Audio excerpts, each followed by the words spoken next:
اللهم إن هذا المرض جند من جنودك تصيب به من تشاء وتصرفه عمن تشاء.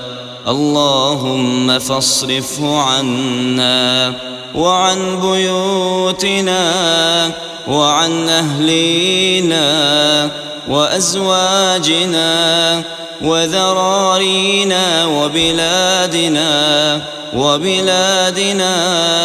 وبلاد المسلمين، واحفظنا مما نخاف ونحذر، فأنت خير